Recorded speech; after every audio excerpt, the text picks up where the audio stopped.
Hello and welcome back to another video. This is quite a different environment. I don't usually record outside and to be honest, it's quite uncomfortable because you're just like in the air talking and you're talking to a camera, but at some point you just gotta do it and get used to it and really connect to what it is that I want to share instead of like thinking like what's happening around me. Now that probably took me a while to really understand that, or even to contemplate that, because I would think what if someone else approaches me, or if they're interested in whatever that I'm doing. And it's quite comfortable when it gets repetitive and it gets out there for a while. I think you get used to it as someone who's just creating, but for me, my intention is to really get the message out there and not really having to focus on how it turns out, because in reality I actually tried to record this more than one time. I was trying to see where like the seating, the place, I was trying to find a place that actually was good to sit at and like not to be distracted. But let me show you my view.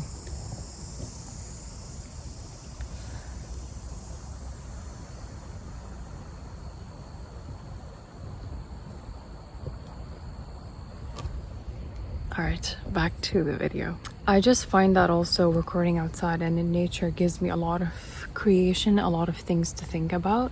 And I find that really helps to get my creative thoughts and things out there instead of, being cluttered with so many things that is hard for me.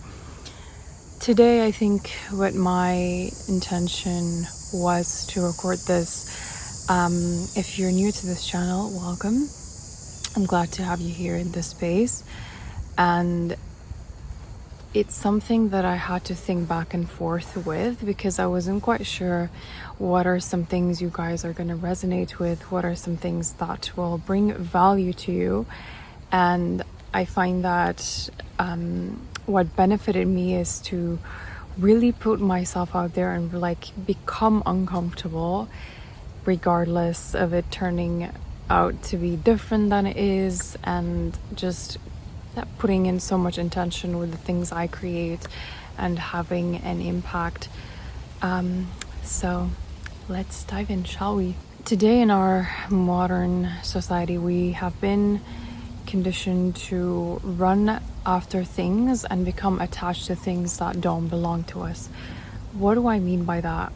Is even if it's something that is not benefiting us, although I have to say that there is a gain out of everything that we do, whether it was positive or negative, both have its own consequences. And the reason why this is important is to realize that the actions that we take, the things that we do, is really not always for us and the benefit of us. So this is why we have to really, sorry, I think that there was a spider web. That's the perks of recording outdoors. Plus, I'm very sensitive to mosquitoes. We don't have the greatest connection. So when I say that, I mean that sometimes we do things that are not really for our benefit because we either saw someone else do it and we think, oh, it's probably going to benefit us. So I'll give you an example. Maybe you thought that in relationships you have to just show little aspects of you, or the aspects of you that you like and you think are acceptable. And then the other parts where they're not acceptable, you're likely not to show it because you're scared of the reaction, or you're scared of what they're gonna say, or you're scared that you're gonna be pushed away, right? So this is just one of the simplest examples that just came to my mind now. And I find that to be true, because however we put things out there, it might not seem as it is, because when we're coming down to reflect of what that is and what that meant, or why we did that, what were the things that we told ourselves before we do that thing, there is sort of like a connection to it.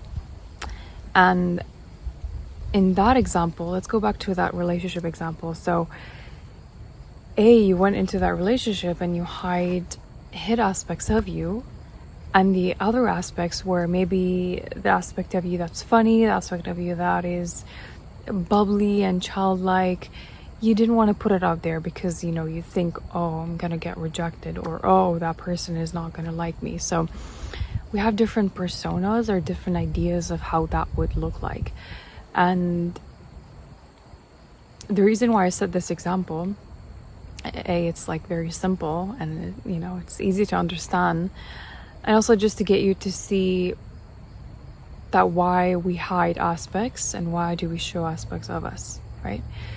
And we become so attached to that identity or that persona that we've put on that we neglect everything else, right? So think of something, maybe a relationship, maybe a career, maybe a life situation, maybe a job, really anything. So put yourself in that example and ask yourself, like, are there things that I'm hiding about myself, or about a part that I don't like, or parts?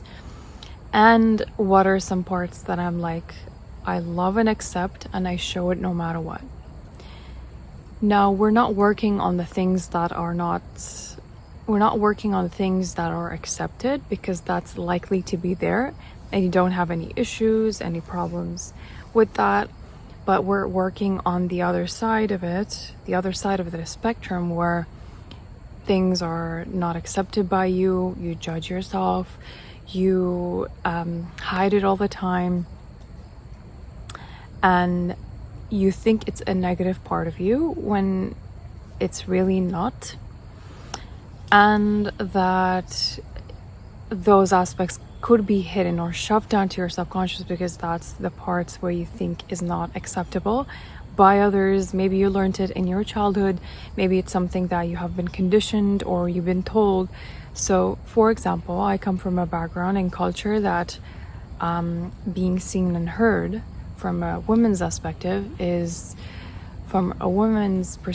is deemed as negative, and that it shouldn't be out there, or else, you know, you get so much attention, so much attraction, and that's something that was pushed away. So growing up, I learned that I had to put some aspects of me down and suppress them to a point where I'm actually one day will explode, right? Because anything that you suppressed, anything that you shove down to your subconscious, anything that you think is not seen, you know, even if you almost like put a barrier, that's actually a temporary barrier, even if you don't look at it, but it's actually secretly inside, right? So take a pen and paper, notepad, anything, and write down the things that you have dismissed, that you have discouraged, that you have ignored, and you have set on the side. However, funny thing, when others actually have those aspects, the ones that you've hidden, you resent those people. You resent those parts of them. And think of it as, okay, someone is being so funny and they're not shy, they put themselves out there.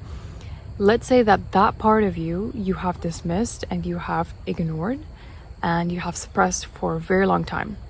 So when you're gonna see people with those personality traits, you're going to put a block to never see that person again, because you either have this resistance, and whenever you see them, they're kind of a reflection of you.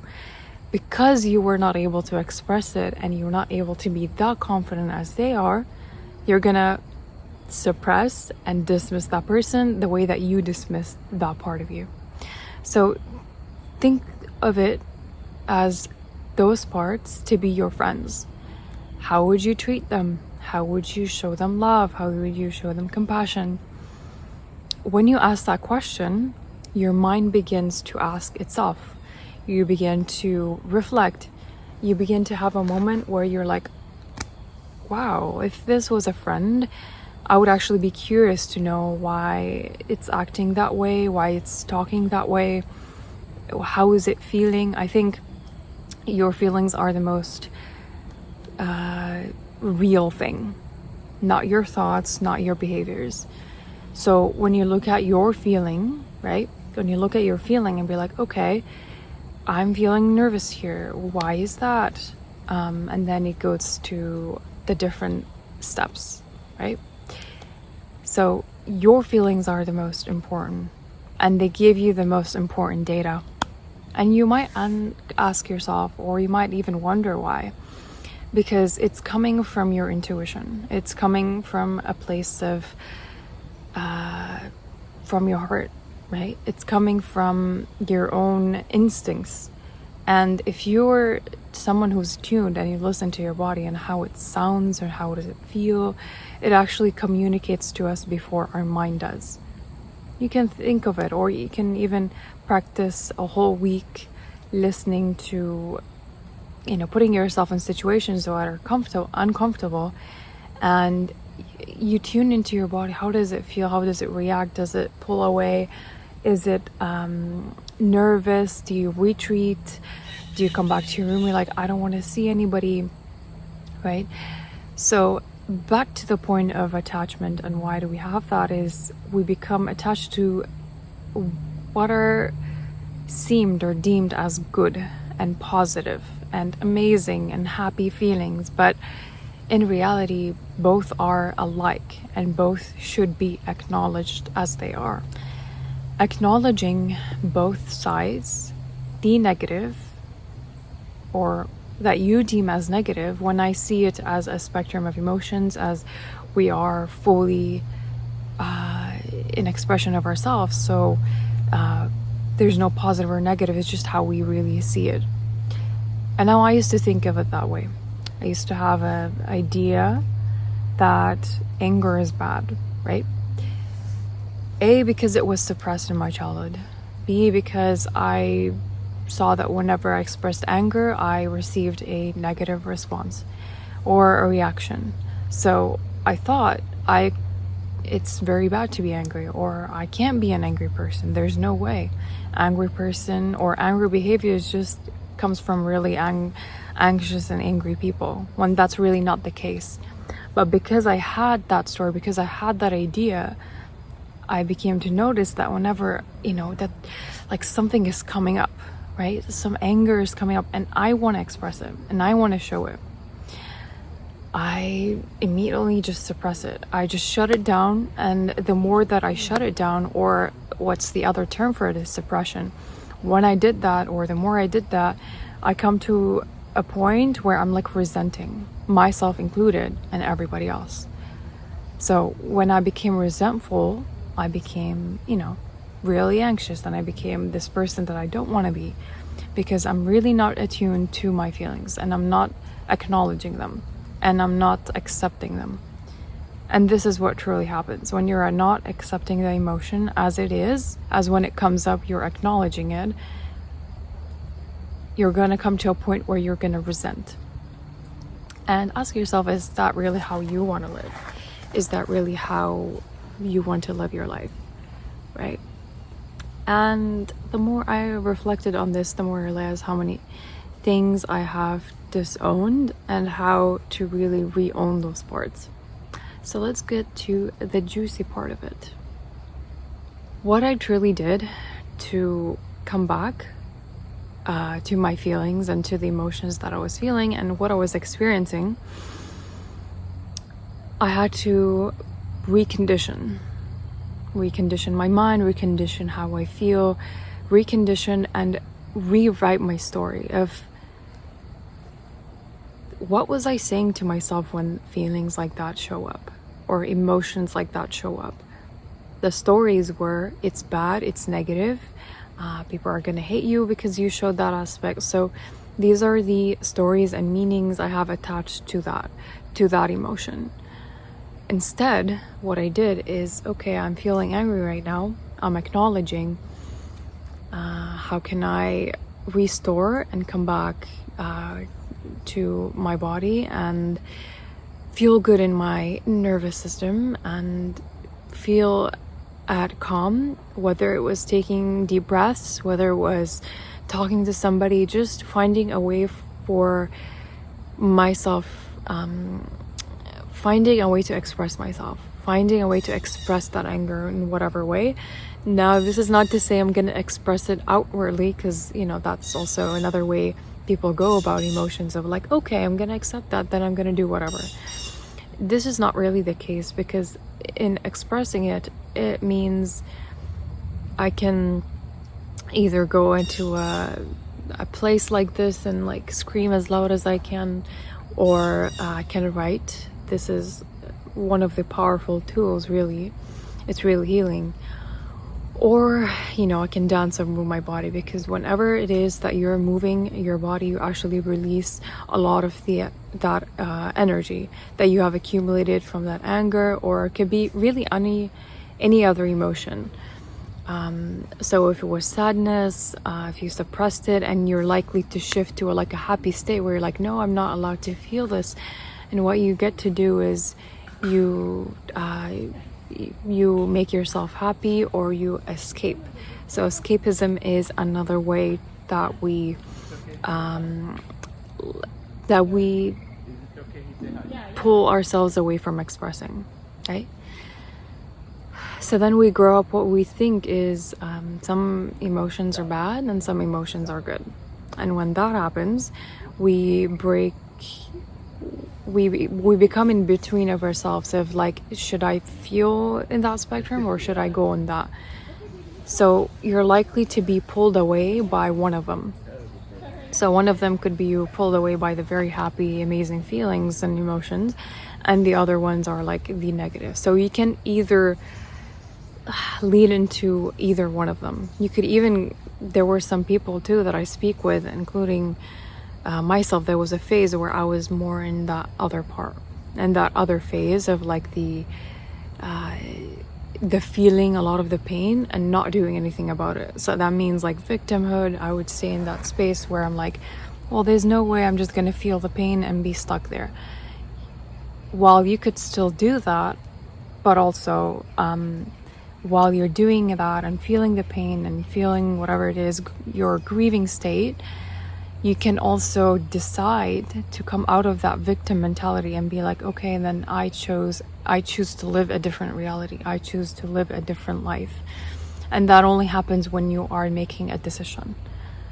Have I not decided that, okay, enough is enough, that's the pain that I wanted to experience, and that's the fullest I could go.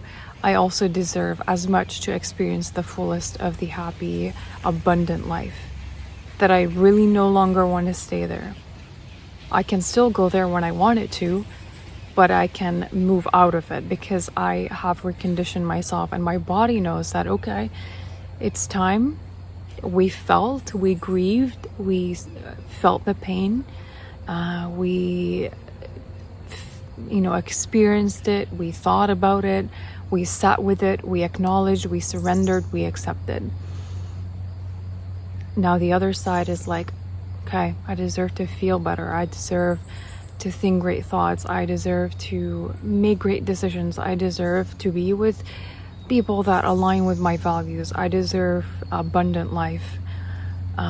So this is not so much the story of affirmations, because these really don't work unless you do the work, unless you rewire and recondition. Because you could tell stories to yourself, but you deep down know you don't have that certainty and you don't trust it. You're not confident that, okay, this is true, I truly believe it. Same thing as when someone tell you, oh, I look beautiful, but you don't actually truly believe it, then it's really not going to have any plus or minus. It's not going to add, or it's not going to distract anything. We learn to not be fully in something, but to have a balance that I can be this, but I can be that. So sometimes what we really need to do, and it is important, is to have that sense of that balance, that I'm not fully drawn to one side and I'm pulled away from the other side. That there is a, what is it? Maybe I can put it as a, there is like collaboration, there's a togetherness of like I can have this and that. So it's not either or, but it's having both. And that takes time to build. It takes really, I'm not saying it's impossible, but we need to make an intention and decide this is how I want to live. No matter who you are, where you are in the planet, what it is that you're doing is just a decision. And that decision will change everything. So don't expect someone or some fairy tales to come and decide it for you. No one will. That's the reality. And it might sound, or you would think that as, you think of it as maybe it's painful, or it's a really faraway truth. But you only believe what you keep repeating to yourself every single day. All right, well, that is it for today's video. I didn't really expect it to be this long. I hope this benefited you and you took so much value out of it, because I think it's so valuable to talk about things like that and to really share our full spectrum, our full potential, and not be limited to one thing. So that is it, and I will talk to you guys in another video. I'm just gonna enjoy in this beautiful place. I'll show you. It's beautiful. All right, I'll talk to you guys in another video. Bye.